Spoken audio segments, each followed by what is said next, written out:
അടുത്ത വർഷം ദുബായിലെ കെട്ടിട വാടക 6% ഉയരുമെന്ന് റിപ്പോർട്ട്. താമസക്കാരുടെ എണ്ണം വർദ്ധിക്കുന്നതാണ് 2026 വാടകയിൽ വർധനവുണ്ടാകാനുള്ള പ്രധാന കാരണമായി ചൂണ്ടിക്കാണിക്കുന്നത്. കൂടുതൽ ആവശ്യക്കാർ ഉള്ളതും വാടക കെട്ടിടങ്ങളുടെ ലഭ്യത കുറവുള്ളതുമായ മേഖലകളിലായിരിക്കും വർധനവ് ഏറ്റവും കൂടുതൽ പ്രതിഫലിക്കുക. റിയൽ എസ്റ്റേറ്റ് മേഖലയിലെ വിദഗ്ധരുടെ വിലയിരുത്തലിന്റെ അടിസ്ഥാനത്തിലുള്ള റിപ്പോർട്ടുകൾ പ്രകാരം 2026 ദുബായിലെ കെട്ടിട വാടക 4 മുതൽ 6% വരെ ഉയരും.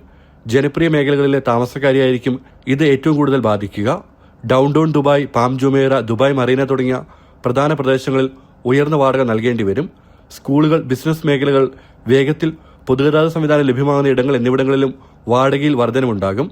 അതേസമയം കൂടുതൽ കെട്ടിടങ്ങളുള്ളതും ഡിമാൻഡ് കുറവുള്ളതുമായ പ്രദേശങ്ങളെ ഇത് കാര്യമായി ബാധിക്കില്ല. ദുബായിലെ ജനസംഖ്യയുടെ വർധനവിനനുസരിച്ച് പുതിയ കെട്ടിടങ്ങളുടെ നിർമ്മാണവും പുരോഗമിക്കുകയാണ്. അതുകൊണ്ടുതന്നെ കഴിഞ്ഞ വർഷം വാടകയിൽ ഉണ്ടായതുപോലുള്ള വലിയ കുതിച്ചുചാട്ടം ഈ വർഷം ഉണ്ടാകില്ലെന്നാണ് വിലയിരുത്തൽ. കെട്ടിട വാടകയിലെ വർധനവ് മൂലം സ്വന്തമായി ഫ്ളാറ്റുകളും വില്ലകളും വാങ്ങുന്ന പ്രവാസികളുടെ എണ്ണവും വർദ്ധിക്കുകയാണ്. ജനം, ദുബായ്.